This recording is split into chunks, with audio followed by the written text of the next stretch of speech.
Voluntourism has become a common way for many people today to become involved in so-called development. While the term development is used loosely in terms of volunteerism, it is most often referring to traveling to Global South countries to help the communities. Within this development scheme, that many beneficial and detrimental factors can be seen. The beneficial factors are for the majority affecting those who are traveling to the countries.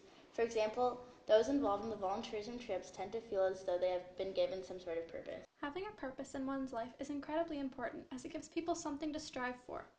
In addition, there are those who might ask, what would happen if no one was helping?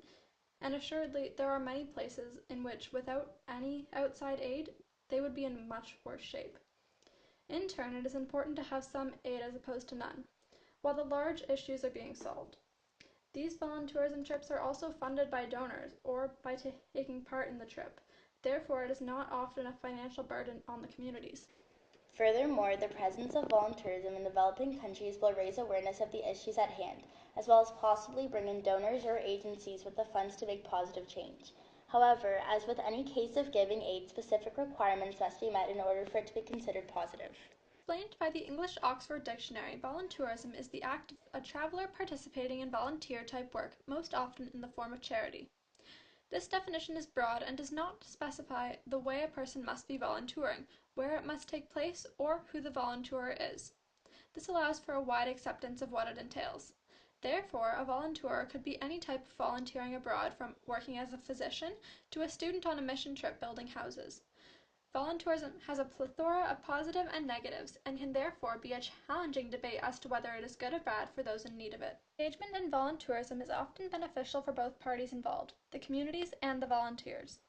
This mutualism relationship is in large measure the reason that voluntourism has become so popular. Some benefits for that volunteering might include learning about the culture and economics of other countries, developing new skills applicable for further careers, forming bonds with people from other countries, getting to visit other countries around the world for a somewhat reduced cost, and many others. As for the communities receiving aid, they may be subject to more funding, improved health care or housing, and a large number of other things. These benefits, when examined in their own, seem to be undeniable, but one must be certain to take them with a grain of salt and examine any possible negative aspects as well. The outcomes of volunteering behavior for youth include personal development and risk avoidance, highlighting its relevance to development beyond engagement in civic society. The impact that volunteerism has on the volunteer is very impactful in most cases, and sometimes even life-changing. Motivated by a desire to help others, to make a difference, and to experience poverty, over 1.5 million Americans each year use vacation time and spend money, about $1.1 billion every year, in order to travel with their congregation or other religious organization and do volunteer work for a week or two. A negative side of voluntourism proves to show that those volunteering are not making an effort to listen to the community. According to Gutentag, many people that volunteer tend to be focused on their own interests and needs rather than being focused on what is good for the community. This exemplifies how volunteers are more altruistic rather than selfless. Additionally, many volunteers believe that because they come from developed areas, they're more knowledgeable and superior to those in developing countries. Furthermore, according to Gutentag, rather than listening to the opinions of the community and those who know more, volunteers treat these opinions as insignificant by doing what they think is right. This is bad because it can result in volunteers forcing Western ideologies on these developing communities, and shows how volunteers lack in making an effort to listen to the needs of the community. Voluntourism does not aid in creating a society that will be able to live independently in the future. Many people living in Western society think that when they have a little extra time and money, a good thing to do would be go to a less developed country as a volunteerist. They think that they're doing a good thing, helping people in other parts of the world, but in reality, they're not. Experts on the topic often bring up the thought that voluntourism can, in many cases, increase dependency on foreign aid. There can become a reliance on these volunteers which will discourage workers from getting jobs. This can be extremely detrimental to the economy. An example of the dependency on volunteers can be seen in the area of medical volunteering. These foreign doctors undermine the local medical personnel, and there have been situations where people will wait for the volunteers to get any medical attention. This is bad not only for the local people, who may choose to wait for months to receive the attention that they need as soon as possible, but also for the local doctors. It takes away a market for local doctors and discourages people from pursuing that essential field in the future. Therefore, this creates a dependency on the foreign volunteers to continue coming back to provide medical attention. Continuing to allow volunteerists to help in countries around the world implies that the places that these people are from, primarily the West, know the correct way to do things, and that those who are not from these places will not be able to do them as successfully. Therefore, creating not only a dependency on these Western nations, but also a distrust and lack of confidence in local workers. Hey, so what did you think of that panel discussion? I thought it was very interesting. Did it change your views on voluntourism? Do you think it's good or bad? Well, both sides brought up interesting points. However, I think I agree that voluntourism does more harm than good. What do you think? I agree. I think voluntourism has more negatives than positives. What point made you realize voluntourism does worse than good? The point that stuck out to me was when it was said that the community will become more dependent because volunteerists perform activities for them. I think that it's bad because this can affect their economy since workers will rely more on the volunteerists rather than doing their jobs. What do you think? I agree. That point was interesting. The point that stuck out to me was when one of the people discussed how volunteerists may not have the interests of the community at heart, since they may be volunteering for their own benefit. Also, how the volunteerists think they have more knowledge and are superior to those in the community.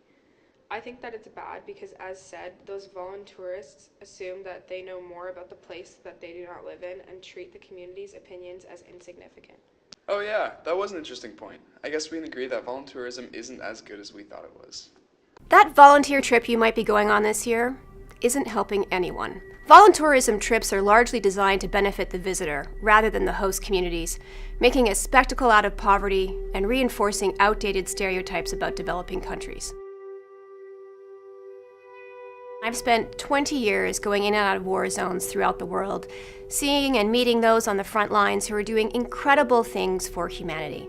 And what they ask, what they deserve more than anything else, is that we believe in them, that we invest in them and their capacity and their competency. Volunteer tourism, sometimes called voluntourism, is now a multi-billion-dollar industry, with millions of people volunteering while on vacation every year. But is this industry all it's cracked up to be? Reports from Haiti and Cambodia of orphanages offering volunteer experiences, where foreigners can pay to spend a few weeks reading and visiting with young children, no background checks required, have been accused of keeping conditions deliberately squalid, so that visitors will feel compelled to give more to help the children they just met. Except those improvements never materialize. On many volunteer websites, you'll see photos and videos of foreigners with happy kids hanging off their backs and shoulders, accompanied by testimonials about how much the local children enjoyed and appreciated the visit, making the experience even more emotionally rewarding. But here's what you won't read. Studies by child psychologists in South Africa of orphan children exposed to a revolving door of foreigners might be hyper-affectionate because they are constantly forming bonds with outsiders who, inevitably, abandon them. It is normal for young children to be fearful of strangers. It is not normal for them to cling to you the moment you say hello. In other words, that love they are showing may be a sign of the ongoing psychological harm caused by, guess who? The very same people writing and vlogging about how appreciated they were.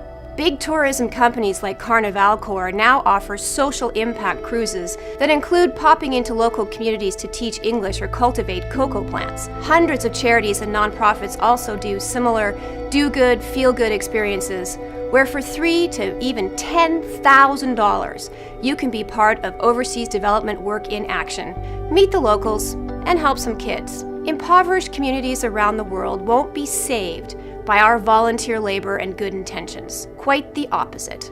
What they want, need, and deserve more than anything else are the tools, resources, and opportunities to learn and to do that work themselves. They need your financial support to do what they know needs doing, not our unskilled volunteer labor. If you really want to make a difference, think about donating some of what you might have spent on a give-back vacation and put that money into the hands of those who could really use it, the frontline workers within those communities who are doing tremendous things against all odds. Or simply drop the volunteer part and concentrate on the tourism. Visitors can shop in local women's cooperatives, support local tourism, and spend money on things like handmade wood carvings and beaded wallets that can cover a family's school fees for a year. Caribbean nations still reeling from recent hurricanes can especially benefit from those tourist dollars right now. It's important for us to see the world and to live in it and to experience it, but it's also important for us to make sure that our actions don't harm others.